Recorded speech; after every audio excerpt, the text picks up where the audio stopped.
Today we're talking about a driver that changed the face of golf clubs forever. And the real talking point lies right in the palm of my hand. Let's do it, and let's do it now.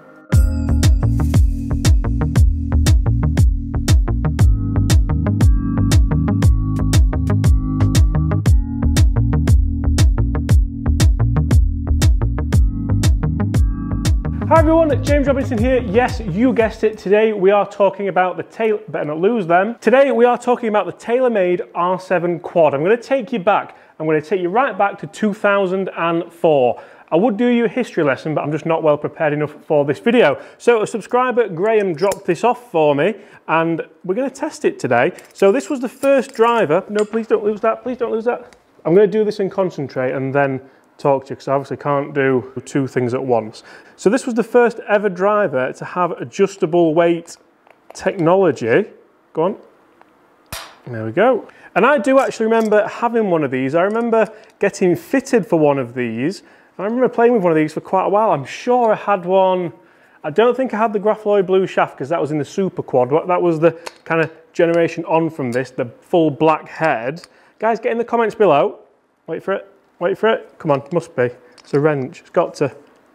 There we go. So guys, get in the comments below and let me know, did you ever use an R7 quad? Did you ever use an R7 Super Quad? What driver did you use around 2004? And are you still using an R7 quad, an R7 Super Quad, something like this? I'm going to do another video where I compare this against the brand new TaylorMade Sim2 and just see what the differences really are. But today we're going to play around with these weight settings and see just how much difference they made.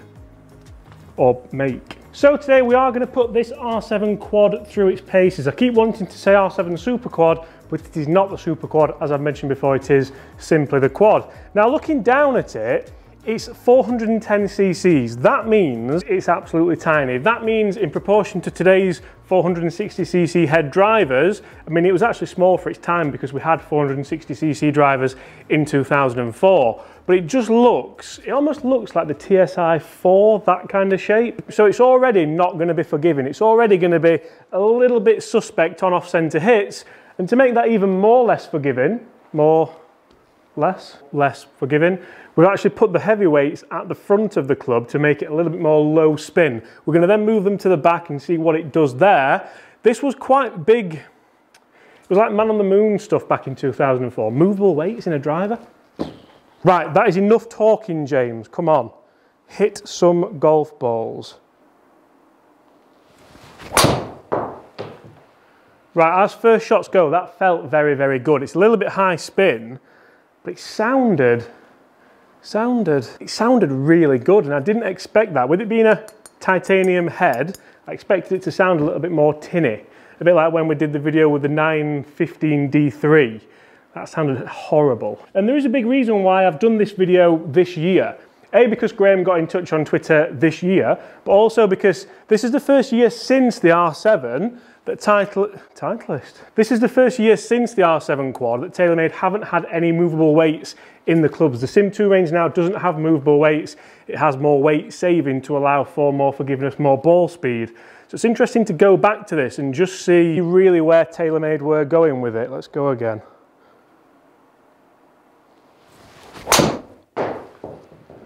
Look at that, 266, 27, that's spinning at 2063 as well. When you get this out the middle, does it keep up with a Sim2 or a Sim or anything from 2021? Remember, this is nearly 20 years old. It's like 17 years old.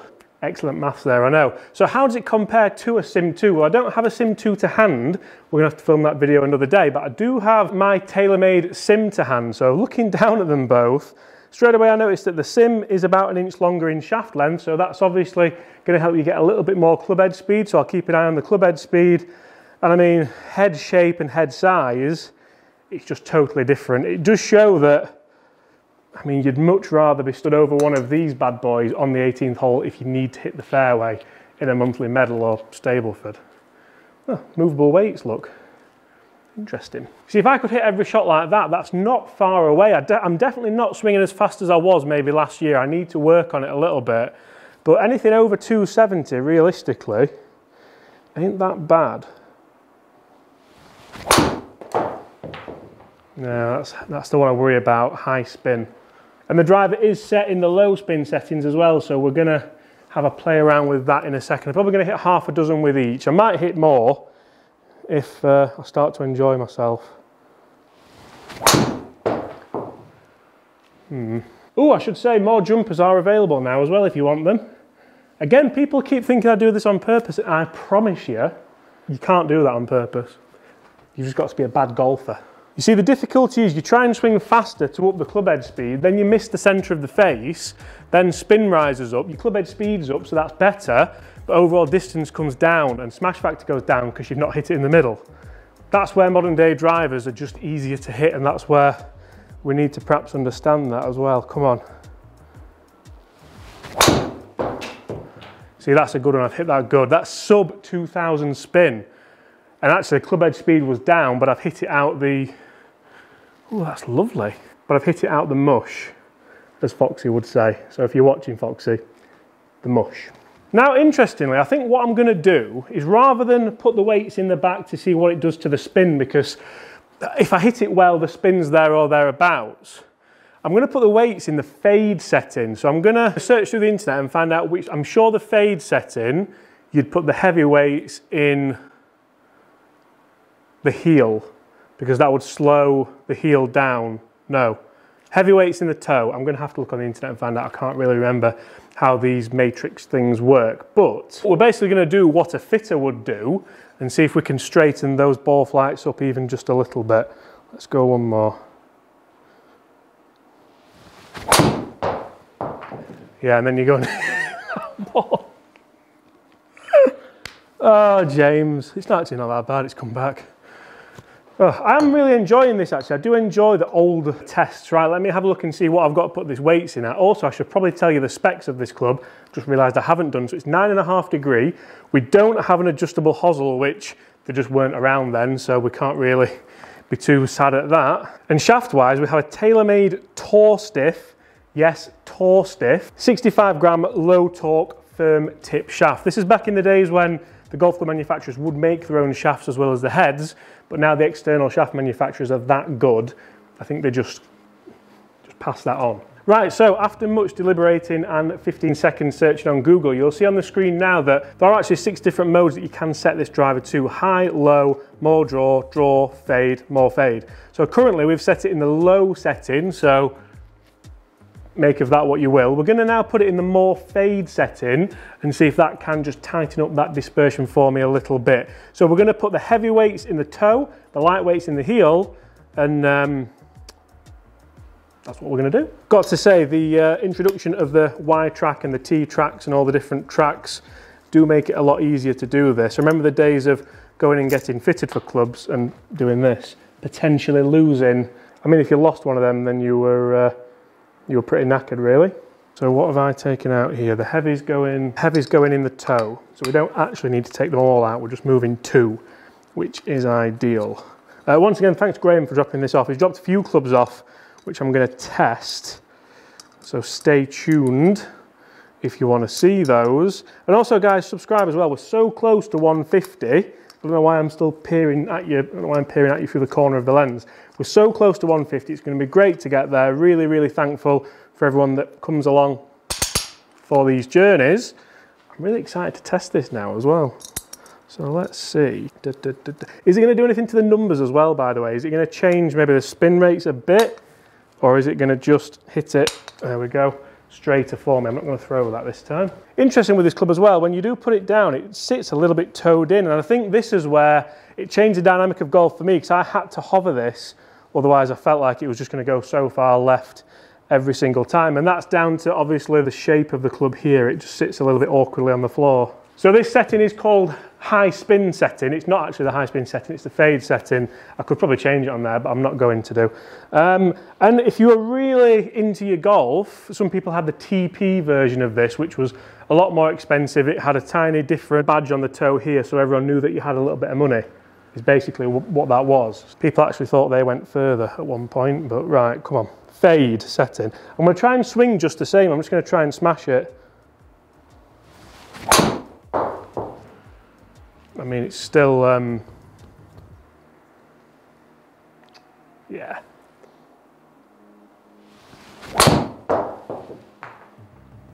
That started a little bit more right. Numbers aren't great though. When you do miss-hit this, it's actually a carbon copy of my modern day 3-wood numbers, which I suppose with the shaft length and the head size and depending on where I hit it, the loft, it's probably about right. Right, come on, let's turn it up again.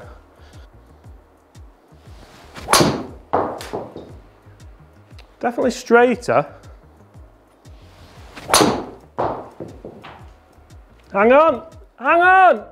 I think it's trying, you know. This is going to be a very interesting comparison. Looks a little bit neater anyway, right? 2 more. Oh, that was rubbish.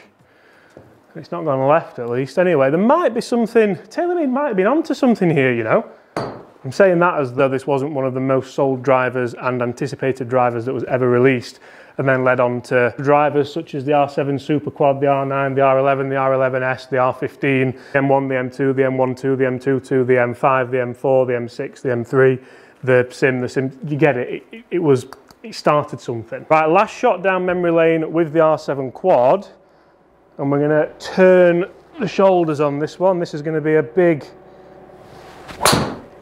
one. I mean, it's straight, but it's high. So that is a dozen shots hit with the 2004 TaylorMade R7 Quad in different weight settings. Has it rescued my dispersion? Has it brought it closer in? And does it work now, or did it even work then? Let's take a look. So this is a dispersion with the weight setting at the front for the low spin, low flight club setting. It's not, I mean, it's not bad, it's not great. There's no horror shows that are over out there like there sometimes are. And that last one was just a terrible shot. So generally not too bad, not overly unhappy with that, if that's even a phrase. Then we move the weights into the fade setting. Now, say what you want about this. Obviously, I am aware that I did move the weights, and I think sometimes when you are testing clubs and fitting clubs, you should probably do it blind. You should do it without knowing what it is, then you're not manipulating your swing.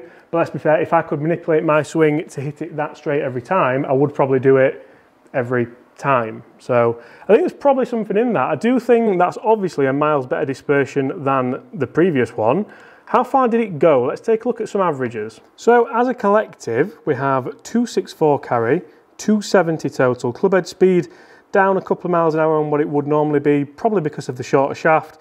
Ball speed 153.5, so that's relatively down as well. Smash factor not bad at 147, and a spin of 2368, which is pretty good. So whilst I am quite impressed with that to say it is nearly a 20-year-old driver, I definitely think Graham also kept the head cover. So this is what happened to the head covers of old. This used to be black and now it's not black. But I am impressed with it, but I also think that technology's moved on.